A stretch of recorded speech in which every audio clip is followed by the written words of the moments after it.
നാരായണേട്ടൻ പറഞ്ഞ കഥ എനിക്കാവുന്ന രീതിയിൽ മാറ്റിമറിച്ച് എഴുത്തങ്ങ് തുടങ്ങി. എഴുത്തു തുടങ്ങി 1-2 ദിവസത്തിനകം നേരത്തെ ഞാൻ സൂചിപ്പിച്ച 6 നിർമ്മാതാക്കൾ മദിരാശിയിൽ വന്നിറങ്ങുകയാണ്. നാരായണേട്ടൻ അവരെ കൊണ്ട് എൻ്റെ മുറിയിലേക്ക് വന്നു.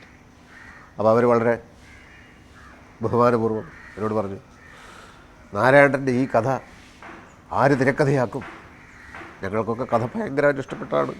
പറഞ്ഞില്ലേ, ഞങ്ങളൊക്കെ കരഞ്ഞു ഈ കഥ കേട്ടിട്ട്. ആര് പക്ഷേ ഇതിൻ്റെ തിരക്കഥ എഴുതും, ആര് സംഭാഷണം എഴുതും എന്നൊക്കെ പറഞ്ഞിട്ട് ഞങ്ങളാകെ വലിയ വിഷമത്തിലാണ്. പക്ഷെ നിങ്ങളാണ് എഴുതുന്നതെന്ന് അറിഞ്ഞപ്പോൾ ഞങ്ങൾക്ക് വലിയ സമാധാനമായി. അതെനിക്ക് വളരെ അത്ഭുതകരമായിട്ട് തോന്നി. കാരണം അതുവരെ ഞാൻ സിനിമയ്ക്ക് വേണ്ടിയിട്ട് എഴുതിയിട്ടേ ഇല്ല. അങ്ങനെ ഒരാൾ തിരക്കഥ എഴുതിയെന്ന് അറിഞ്ഞപ്പോൾ ഇവർക്ക് സമാധാനമായി അത്രേ. അപ്പോൾ സംഗതി എന്താണെന്ന് വെച്ചാൽ 6 പേർക്ക് അഭിനയിക്കണം എന്നുള്ളത് നാരായണൻ നേരത്തെ പറഞ്ഞത് ഞാൻ പറഞ്ഞല്ലോ. അപ്പോൾ എന്നെ ഒന്ന് പൊക്കി വിട്ടാൽ ഈ 6 പേർക്കും അഭിനയിക്കാനുള്ള വേഷം ഞാൻ എഴുതിക്കോളുന്നുള്ളൊരു പ്രതീക്ഷയിലാണ് എന്നെ ഒന്ന് ഇതാക്കിയത്. ഏതായാലും ഞാനും ശരി, സന്തോഷം അങ്ങനെയൊക്കെ പറഞ്ഞ് എഴുതി തുടങ്ങിയപ്പോൾ ഞാൻ വിചാരിക്കാത്ത രീതിയിൽ കഥ അങ്ങോട്ട് മാറി. ഈ നിർമ്മാതാക്കൾക്ക് ഉള്ള വേഷം എല്ലാം പോയി, അങ്ങനൊരു വേഷം ഇല്ല. അപ്പം ഞാൻ വിചാരിച്ചു, സ്വാഭാവികമായും ഈ 6 നിർമ്മാതാക്കൾക്ക് വേഷമില്ലാത്തൊരു തിരക്കഥ എഴുതിയാൽ സ്വാഭാവികമായും ഇത് പ്രശ്നമാവാൻ സാധ്യതയുണ്ടെന്നുള്ളത് ഞാൻ ഊഹിച്ചു. അതുകൊണ്ട് നാരായണനെ മാത്രം വെച്ചുകൊണ്ട് ഇവരെ നേരിടുന്നത് ശരിയല്ല. അപ്പോൾ 3-4 സിനിമകൾക്ക് ക്യാമറ വർക്ക് ചെയ്ത ഒരാളാണ് അതിൽ ക്യാമറ ചെയ്യുന്നത് എന്ന് ഞാൻ മനസ്സിലാക്കിയിരുന്നു. അപ്പോൾ അയാളുടെയും കൂടെ സപ്പോർട്ടോടു കൂടി നാരായണൻ്റെയും നിർമ്മാതാക്കളുടെയും മുമ്പിൽ ഈ കഥ വായിക്കാം എന്ന് തീരുമാനിച്ചു. ഞാനൊരു 5-6 ദിവസം കൊണ്ടാണ് ശരിക്കും പറഞ്ഞത്. കാരണം ഒരാഴ്ചക്കകം ഷൂട്ടിംഗ് തുടങ്ങണമെന്നാണല്ലോ പറഞ്ഞിരുന്നത്. അങ്ങനെ ഹൈ റേഞ്ചിലേക്ക് ഈ എഴുതിയ സാധനമായിട്ട് പോവുകയാണ്. അവിടെ ഒരു ഗസ്റ്റ് ഹൗസിൽ ഈ ക്യാമറാമാൻ വന്നു. ഞാൻ പ്രതീക്ഷയോടുകൂടി അദ്ദേഹത്തിൻ്റെ മുമ്പിലിരുന്ന് ഈ തിരക്കഥ അങ്ങോട്ട് വായിച്ചു. തിരക്കഥ വായിച്ചൊരു 3/4 ഭാഗം ആവുന്നതിന് മുമ്പ് തന്നെ നിർമ്മാതാക്കൾ ഓരോരുത്തരായി മ്ലാനമായ മുഖത്തോടുകൂടി മുറിയിൽ നിന്ന് പുറത്തേക്ക് പോയി. കാരണം അവർക്ക് മനസ്സിലായി അവരുടെ വേഷമൊന്നും അതിലില്ല എന്നുള്ളത്. നിർമ്മാതാക്കൾ ഓരോരാളും പോകുമ്പോൾ നാരായണൻ അവരെങ്ങനെ നോക്കുന്നുണ്ട്. ഒടുവിൽ നാരായണൻ പോയി.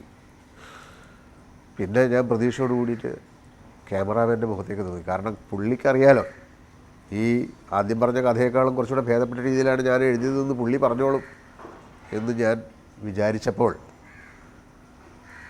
എല്ലാം വായനയെല്ലാം കഴിഞ്ഞപ്പം എൻ്റെ മുഖത്തേക്ക് വളരെ രൂക്ഷമായി ഈ ക്യാമറാമാൻ നോക്കി. എന്നിട്ട് പറഞ്ഞു, നാരായണൻ പറഞ്ഞ കഥയിലെ സെൻറ്റിമെൻറ്റ്സ് എവിടെ? ആ സെൻറ്റിമെൻറ്റ്സ് എവിടെ? എനിക്ക് മനസ്സിലായി ഇയാൾക്ക് ഞാൻ എഴുതിയത് തീരെ പിടിച്ചിട്ടില്ല എന്നുള്ളത്. നാരായണൻ പറഞ്ഞ കഥയിൽ വെള്ളപ്പൊക്കത്തിൽ ഇങ്ങനെ പെങ്ങളൊലിച്ചു പോകുന്നു, ഇടിമിന്നലിൽ കണ്ണുപൊട്ടിപ്പോകുന്നു, അങ്ങനെയൊന്നുമല്ല. അതൊക്കെ മാറ്റിയിരുന്നു ഞാൻ. ആ മാറ്റിയതാണ് ഇദ്ദേഹത്തിന് പിടിക്കാറുണ്ട്. അപ്പോൾ എനിക്ക് മനസ്സിലായി നാരായണനേക്കാളും കുഴപ്പം പിടിച്ച ആളാണ് ഈ ക്യാമറാമാൻ എന്നുള്ളത്. പിന്നെ ഞാനൊന്നും മിണ്ടിയില്ല. അങ്ങനെ പുറത്ത് പിണങ്ങിപ്പോയ നിർമ്മാതാക്കളും നാരായണനും ഇവരെല്ലാം കൂടി വന്നവിടെ ഇരുന്നു. ഇനിയിപ്പോൾ എന്ത് ചെയ്യാം? രണ്ട് സ്ഥലം അതിൻ്റെ പിറ്റേ ദിവസം ഷൂട്ടിംഗ് കൊടുക്കണം. അപ്പോൾ ഞാൻ പറഞ്ഞു, നാരായണൻ പറഞ്ഞ കഥയിലുള്ള സെൻറ്റിമെൻറ്റ്സും കാര്യങ്ങളൊക്കെ ഇപ്പോഴും എൻ്റെ മനസ്സിലുണ്ട്. നിങ്ങൾക്ക് ആ കഥ മതിയെങ്കിൽ അതെഴുതാൻ എനിക്ക് പ്രത്യേകിച്ച് തയ്യാറെടുപ്പൊന്നും വേണ്ട. അതാത് ദിവസം എന്താ നിങ്ങൾക്ക് വേണ്ടതെന്ന് പറഞ്ഞാൽ എനിക്ക് എഴുതാവുന്നതേ ഉള്ളൂ. അത് മതി, ആ കഥ മതി. അങ്ങനെ ആ പ്രശ്നം തീർന്നു. പിന്നെ എഴുതി വെച്ച സാധനം അങ്ങോട്ട് മാറ്റി വെച്ച് കീറി കളഞ്ഞു. പിന്നെ എന്നെ ഒരു സെറ്റ് പ്രോപ്പർട്ടി മാതിരി ഓരോ ലൊക്കേഷനിലേക്ക് കൊണ്ടുപോകും. ഹൈ റേഞ്ചിൽ കുന്നും എൻ്റെ ചെരുവിലൊക്കെ ഒരു കസേര ഇട്ടിട്ട് എന്നെ എടുത്തു. ഇങ്ങനെ ഒരു സീന് നാരായണൻ്റെ കഥയിലുണ്ടല്ലോ അതിൻ്റെ. അപ്പോൾ അതിന് ഞാൻ സംഭാഷണം എഴുതി. അങ്ങനെ എൻ്റെ ആദ്യത്തെ ട്രെയിനിങ് സെറ്റിലിരുന്ന് തിരക്കഥ എഴുതുന്നതിൻ്റെ ആദ്യത്തെ ട്രെയിനിങ് അവിടെ വെച്ചായിരുന്നു. അപ്പം നമ്മുടെ ഈ പ്രസക്തമായ കാര്യം എന്ന് പറയുന്നത്, ഇങ്ങനെയൊക്കെ ചില സിനിമകൾ മലയാളത്തിൽ നടന്നിരുന്നു. ഇപ്പോഴും അതുതന്നെയാണ് നടന്നുകൊണ്ടിരിക്കുന്നത് പല സ്ഥലങ്ങളിലും പല ഏരിയകളിലും എന്നുള്ളതാണ് സത്യം. ഞാനീ പറയുന്നത് അതിശയോക്തിയാണെന്ന് ചിലപ്പോൾ നിങ്ങൾക്ക് തോന്നുമായിരിക്കാം. പക്ഷേ ഞാൻ പറയുന്നതിനേക്കാളും എത്രയോ ഭീകരമാണ് യഥാർത്ഥത്തിലുള്ള അവസ്ഥ ഇപ്പോഴും. എൻ്റെ ഒരു വളരെ അടുത്ത സുഹൃത്ത് നിർമ്മാതാവായിട്ടുള്ളൊരു സിനിമയിൽ കുറച്ച് കാലം മുമ്പ് ഞാൻ ആ സൗഹൃദത്തിൻ്റെ പേരിൽ അഭിനയിക്കാൻ പോകാം, ചെല്ലാം എന്ന് പറഞ്ഞു. അവസാന നിമിഷത്തിലാണ് സംവിധായകൻ കഥ എന്നോട് പറയുന്നത്. ആ കഥ കേട്ടപ്പോൾ എനിക്ക് മനസ്സിലായി ഇതൊരു ചതിക്കുഴി കഥയാണ്. എൻ്റെ സുഹൃത്തായ നിർമ്മാതാവ് ഇതോടുകൂടി കച്ചവടം മതിയാക്കി പോകേണ്ടി വരും എന്നെനിക്ക് മനസ്സിലായി. അപ്പോൾ ഞാൻ പറഞ്ഞു, ഈ കഥ എടുത്തിട്ട് കാര്യമില്ല, അത് സിനിമയാക്കിയിട്ട് കാര്യമില്ല, എന്തായാലും ഞാനിതിന് ഇല്ല എന്ന് പറഞ്ഞു.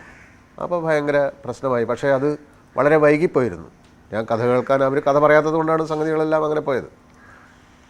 അപ്പോൾ ആ ഒരു സന്നിഗ്ധ ഘട്ടത്തിൽ, കാരണം നിർമ്മാതാവ് കുറേ കാശൊക്കെ ഇൻവെസ്റ്റ് ചെയ്ത് കഴിഞ്ഞു പോയ ഒരു വല്ലാത്ത ഘട്ടത്തിൽ ഞാനും എൻ്റെ സുഹൃത്തായ മറ്റൊരു നടനും കൂടി ഇവരുമായിട്ട് ആലോചിച്ചു,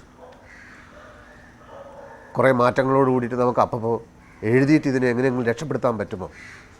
അപ്പോൾ സംവിധായകൻ യാതൊരു മടിയും കൂടാതെ, കാരണം അയാൾക്ക് സ്വന്തമായിട്ട് അഭിപ്രായമില്ല, എന്ത് വേണമെങ്കിലും ചെയ്തോളൂ എന്ന് ഞങ്ങളോട് പറയുകയാണ്. അങ്ങനെ ഞങ്ങളുടെ ഇഷ്ടത്തിന് സീനുകൾ എഴുതുകയാണ്. ഞാനീ പറയുന്ന പ്രസക്തമായ കാര്യം ഇതൊന്നുമല്ല. സീനുകൾ തിരുത്തിയും മാറ്റിയും ഒക്കെ എഴുതിക്കൊണ്ടിരിക്കുന്നതിനിടയിൽ ഒരു ദിവസം എൻ്റെ സുഹൃത്തായ നടൻ എൻ്റെ മുറിയിലേക്ക് വന്നു. അപ്പോൾ എഴുതി ശരിയാവാത്ത പല കടലാസ് കഷ്ണങ്ങളും മുറിയുടെ പല കോണുകളിൽ ഞാനിങ്ങനെ എറിഞ്ഞിട്ടൊക്കെ ഉണ്ട്. ഒരു ഭ്രാന്താണ് എഴുത്തെന്ന് പറയുന്നത്, ഇഷ്ടപ്പെടാത്തത് അപ്പം വലിച്ചു കയറി കളയും. അപ്പോൾ ഈ നടൻ എന്നോട് പറഞ്ഞതാണ് ഞാൻ പറയാൻ പോകുന്ന പ്രസക്തമായ കാര്യം. ശ്രീനിവാസ, ഈ കടലാസ് കഷ്ണങ്ങൾ, എഴുതിയ കടലാസ് കഷ്ണങ്ങൾ ഇങ്ങനെ കീറി അവിടെ ഇവിടെ ഇട്ടേക്കരുത് കേട്ടോ, പ്രശ്നമാണ്. സംവിധായകൻ ഇതോ മറ്റോ കണ്ടാൽ എടുത്തുകൊണ്ട് പോയി ഷൂട്ട് ചെയ്ത് കളയും. കാരണം അയാൾക്ക് ഇങ്ങനെ അക്ഷരാണെന്ന് കണ്ടാൽ അത് മതി അയാൾക്ക് ഷൂട്ട് ചെയ്യാൻ. എന്ന് വെച്ചാൽ എൻ്റെ സുഹൃത്തായ നടന് ആ സംവിധായകനെ പറ്റിയിട്ടുള്ള ധാരണ എന്നുവെച്ചാൽ ഇങ്ങനെയാണ് ഒരുപാട് സംവിധായകർ മലയാളത്തിലുള്ളത് എന്ന് പറഞ്ഞാൽ അത് 100% സത്യമാണ്.